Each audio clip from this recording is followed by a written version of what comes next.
আসসালামু আলাইকুম ওয়া রাহমাতুল্লাহি ওয়া বারাকাতুহু। প্রিয় ভাই ও বোনেরা, মাহে রমাদান মাস এসেছে রহমতের মাস হিসাবে, নাজাতের মাস হিসেবে, মুক্তির মাস হিসাবে। কিন্তু একটা ভয়ঙ্কর সত্য কথা কি জানেন? অনেকেই আমরা ৩০ দিন রোজা রাখি, তারাবির নামাজ পড়ি, কোরআন তেলাওয়াত করি, জিকির আজগার করি, আমরা দান সদকা করি, কিন্তু তবুও কোনো ফল পাই না।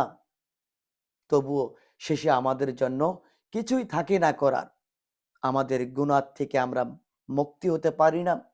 আমরা আমাদের আমল করেও কোনো ফায়দা পাই না। এই বিষয়ে নবী করিম সাল্লাল্লাহু আলাইহি সাল্লাম যে কথাটি বলেছেন, ইন্নামাল আমালু বিন্নিয়াত, প্রত্যেকটি আমল আপনার নিয়তের উপর নির্ভরশীল করে। কিভাবে? যে আমার ইবাদত, আমার জিকির, আমার কোরআন তেলাওয়াত, আমার রোজা, আমার সেহরি, আমার ইফতার, আমার দান সদকা সকল কিছু হে আল্লাহ একমাত্র আপনার সন্তুষ্টর জন্য।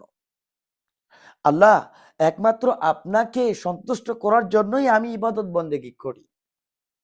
এরকম একটা সহি শুদ্ধ নিয়ত আমাদের না থাকার কারণে এই মাহে রমাদান পেয়েও আমাদের কোনো কাজে আসে না।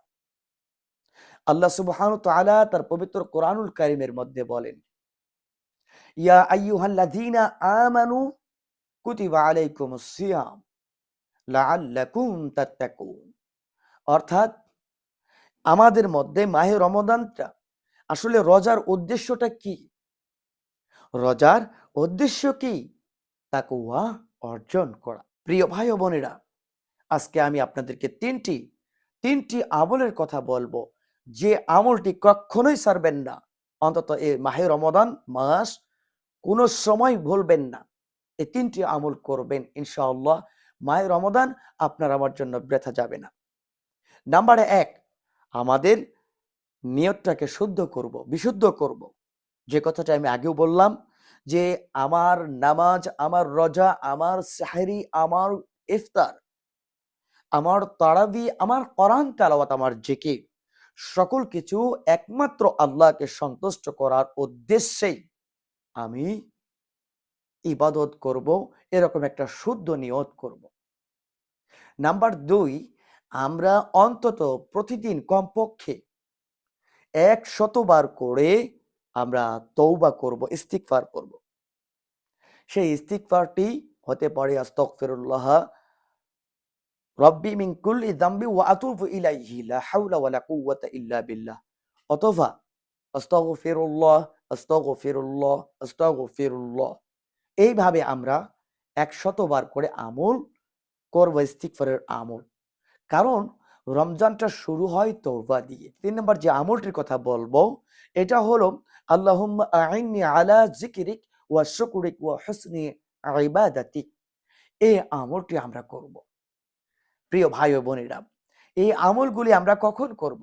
এই আমলগুলি আমরা ফজরের পর, ইফতারের আগে এবং ঘুমানোর আগে এই আমলগুলি আমরা চালু রাখব। তবে সতর্ক থাকব। কি সতর্ক? আমার এই মাহে রমাদানে আমার ইবাদতটা যেন লোক দেখানোর জন্য না হয়। আমরা অনেকেই আছি যে মাহে রমাদান মাস এসেছে, এখন যদি আমি ইবাদত বন্দেগী না করি, আমি নামাজ না পড়ি, রোজা না রাখি, হ্যাঁ, আমার সমাজ, আমার আত্মীয়-স্বজন, আমার পাড়া প্রতিবেশী তারা আমাকে খারাপ বলবে। এই যে লোক দেখানোর জন্য, বা আমি ইবাদত বন্দেগী করতেছি, লোকে আমাকে ভালো বলবে সেই উদ্দেশ্যে না, আমার ইবাদত যেন লোক দেখানোর জন্য না হয়। এবং সতর্ক থাকব যে এই যে ভিডিওটি আমি দেখলাম, এই ভিডিওটি দেখা পর্যন্ত যেন আমার শেষ না হয়। আমি আমার সময়টাকে ইবাদতের মধ্যে লাগাবো। এবং আরো বিশেষ করে সতর্ক থাকব এই দিকে, যে আমাদের গুনাহ চালু রেখেও আমাদের যেন আমরা রোজা না রাখি। মানে অনেকেই আমরা রোজা আসি, রোজা করি, তারাবি পড়ি, জিকির আজগার করি, কিন্তু তারপরও আমাদের গুনাহ চালু থাকে। কিভাবে?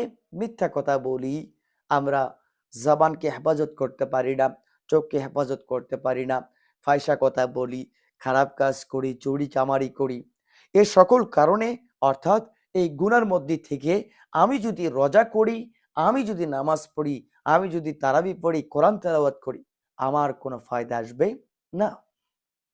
এবং সবচাইতে গুরুত্বপূর্ণ যে আমলটি আমরা করব, আমি যেভাবেই পারি, আপনি যেভাবেই পারেন, সেটা হলো কি, যে প্রতিদিন আমরা দোয়া করব। দোয়াটি এইভাবে করব, হে আল্লাহ, এই মাহে রমাদান আপনি আমাদের জন্য, এই মাহে রমাদানটা পাঠিয়েছেন আমাদের গুনাহ মাফের জন্য। হে আল্লাহ, এই মাহে রমাদান আমাদের জন্য গুনাহ মুক্তির মাস হিসাবে আমাদের মধ্যে এসেছে। আল্লাহ, মাহে রমাদানকে কবুল করুন, আমার জীবনের গুনাহ মাফ করে দিন আল্লাহ। আল্লাহ, আমার আত্মীয় স্বজন যারা কবরে চলে গেছে, আল্লাহ আপনি আমার আত্মীয় স্বজনের কবর আজাব মাফ করে দিন মাওলা। হে আল্লাহ, আমার রিজিকের পেরেশানি, আমার সংসারের মধ্যে বালা মুসিবত, আল্লাহ এই মাহে রমজানের খাতিরে আপনি দূর করে দিন মাওলা। হে আল্লাহ, এই মাহে রমাদানকে ওসিলা করে জীবনের শেষ মাহে রমাদান হিসাবে কবুল করে আল্লাহ আপনি আমাদের হাসর নাসর করিয়েন আল্লাহ। আল্লাহ, কবরের আজাব হালকা করে দিয়ে এই মাহে রমজানের ওসিলায় আল্লাহ। এইভাবে আমরা প্রতিদিন দোয়া করব। আল্লাহ সুবহানাহু ওয়া তাআলা আমাদের মাহে রমাদানকে পরিপূর্ণ পরিশুদ্ধভাবে আমল করার সুযোগ দান করুক। আল্লাহুম্মা আমিন। প্রিয় ভাই ও বোনেরা, ভিডিওটি ভালো লাগলে অবশ্যই অন্যকে দেখার মতন সুযোগ করে দিবেন। নিয়মিত ভিডিও পেতে অবশ্যই আমাদের সঙ্গী থাকবেন। ভালো থাকবেন, সুস্থ থাকবেন। দেখা হবে অন্য একটি ভিডিও নিয়ে। আসসালামু আলাইকুম ওয়া রাহমাতুল্লাহি ওয়া বারাকাতুহু।